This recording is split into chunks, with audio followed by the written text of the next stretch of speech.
전능하사 천지를 만드신 하나님 아버지를 내가 믿사오며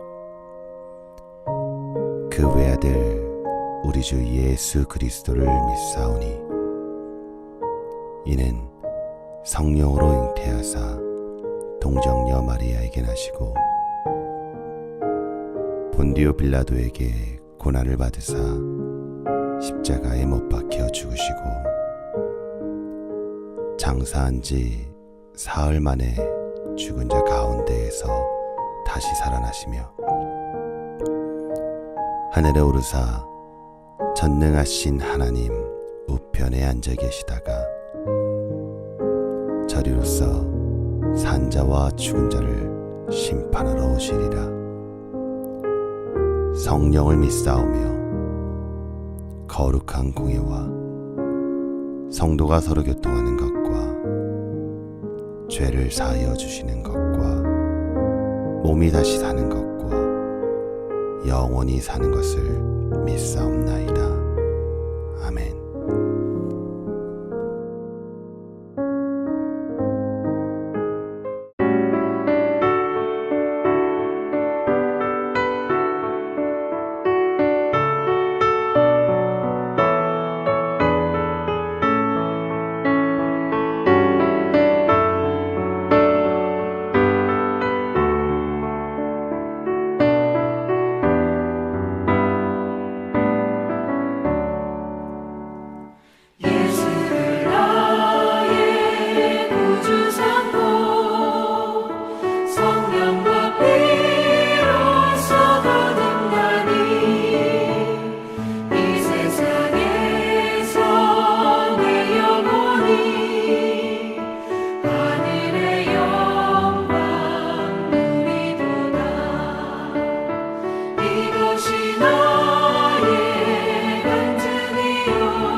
천사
살기는 주 예수 내 맘에 오시 천천에 올라가 주님을 뵈리니 그 기쁨 이길 데 없네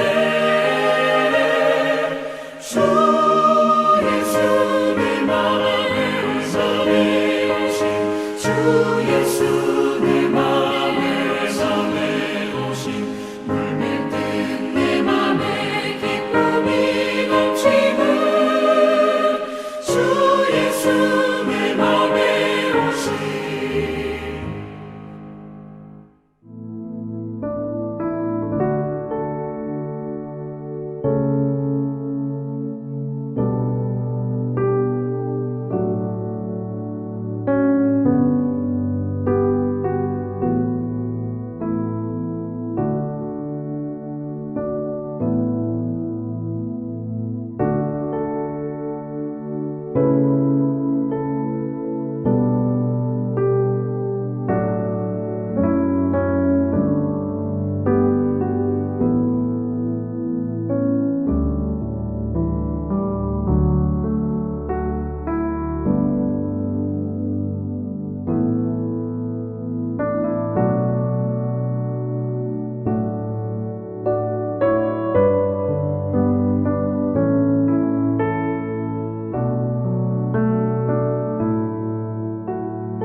사무엘 하 제1장.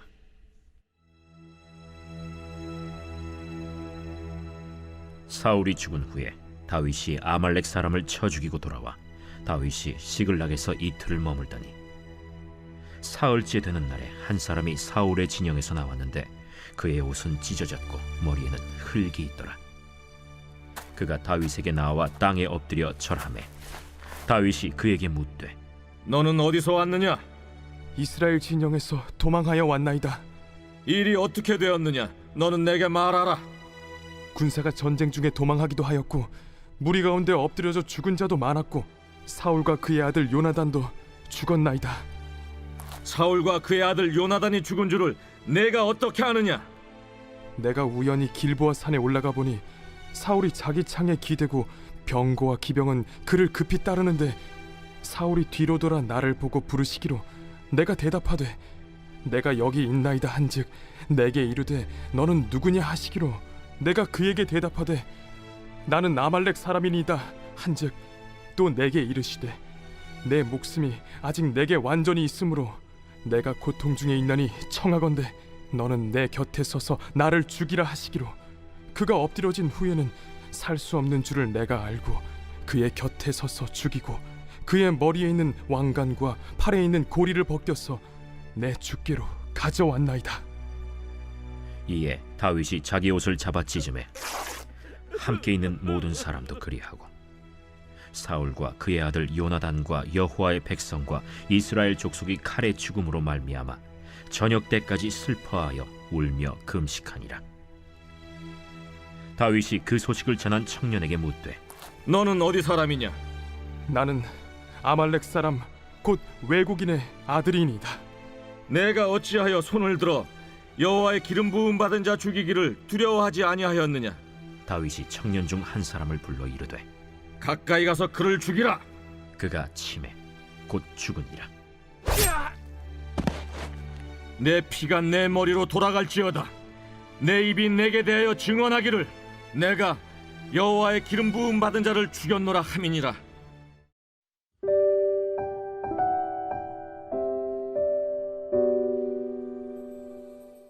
오늘은 사무엘하 1장 1절부터 16절까지의 말씀을 중심으로 해서 불행을 기쁨으로 삼지 않는 삶이라고 하는 제목을 가지고 함께 은혜를 나누도록 하겠습니다. 사무엘상과 사무엘하는 사울의 죽음을 중심으로 해서 구분이 됩니다. 즉 사울이 죽었다는 것은 이제 이스라엘에는 왕이 없다는 뜻이며 따라서 새로운 왕, 새로운 후계자의 문제가 대두된다라고 하는 의미이기도 하죠.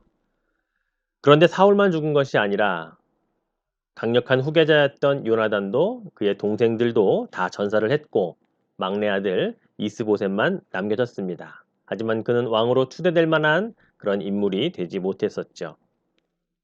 이제 하나님께서 이미 선택하여서 사무엘 선지자를 통해 기름 부었던 다윗만이 그 계승자가 될 수 있다는 것을 이제는 부각이 되어야 합니다.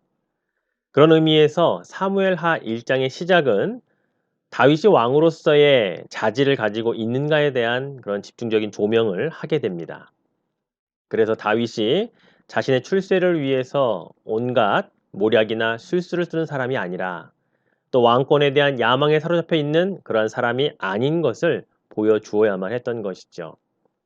그 첫 번째 장면이 바로 사울이 죽었다는 소식을 다윗에게 전해주기 위해 그의 군대와 함께 있었던 바로 한 청년이 다윗이 머물고 있던 시글락이라는 곳으로 찾아오는 그 장면에서부터 시작이 되어집니다. 그런데 이 아말렉 청년은 다윗을 크게 오해를 했습니다.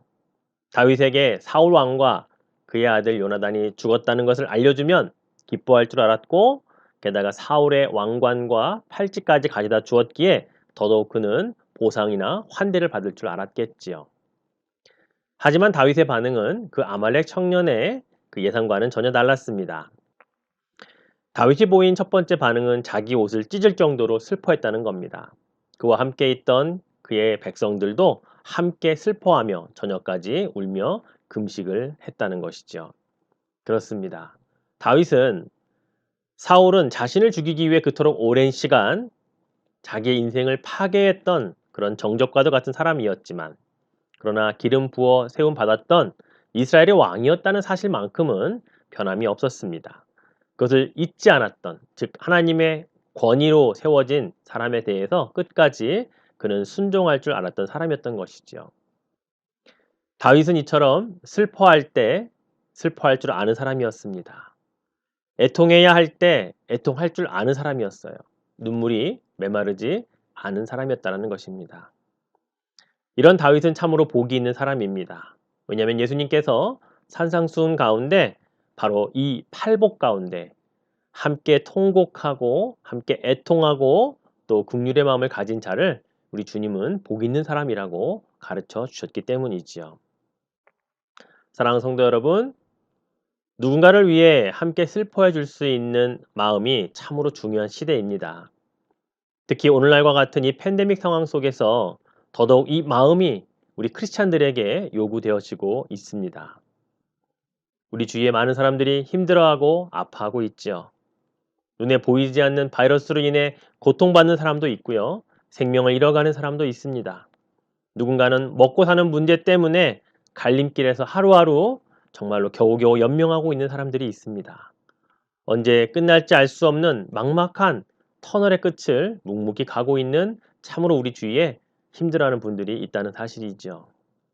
바로 하나님은 이 시대에 우리에게 바로 이 다윗과 같은 마음, 다른 사람의 불행을 행복으로 찾는 것이 아니라 그들과 함께 아파하고 그들과 함께 울어줄 수 있는 이 시대의 진정한 크리스찬들을 원하고 계신다는 사실이지요. 사실 우리가 국률함이나 애통함을 갖기는 쉽지 않습니다. 이것은 본래 우리의 마음이 아니기 때문이지요. 성령을 통해 받아야 하는 것입니다. 성령 충만하기를 원하는 자에게 주어지는 하나님의 마음이요 하나님의 선물이기 때문입니다.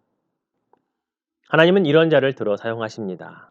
다윗이 왕이 될 수 있는 자질의 성품이 바로 이와 같이 국률과 또는 자비와 그리고 애통함의 마음이었던 것을 기억해야 할 것입니다. 하나님 마음에 합한 사람 다윗의 모습 속에서 오늘 우리가 살아가야 할 그런 모습을 발견할 수 있어야 할 것입니다. 사랑하는 성도 여러분, 오늘날 끝도 없이 추락하고 있는 기독교가 다시 날개를 달고 비상하려면 내가 먼저 달라져야 합니다. 믿는 우리가 먼저 이전의 삶과는 다른 삶을 살기 시작해야 하는 것이죠. 이제는 더 이상 타인의 불행이 나의 기쁨이나 행복을 쌓는 도구가 되지 아니어야 할 것입니다. 이제는 그러한 삶을 멈추고 그들과 함께 웃고 함께 울어줄 수 있는 참으로 그리스도의 마음을 품은 그러한 삶을 살아가시는 여러분 되시기를 주의 이름으로 축원해 드립니다. 오늘 말씀을 가지고 함께 기도할 제목 3가지를 드립니다. 고통받고 있는 이들과 함께 울며 도와줄 줄 아는 교회 공동체가 되게 하소서. 두 번째, 어려움에 있는 가족들을 위로하고 따뜻하게 격려하는 가족이 되게 하소서. 세 번째, 타인의 불행을 나의 기회와 기쁨으로 삼지 않게 하소서.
주기도문.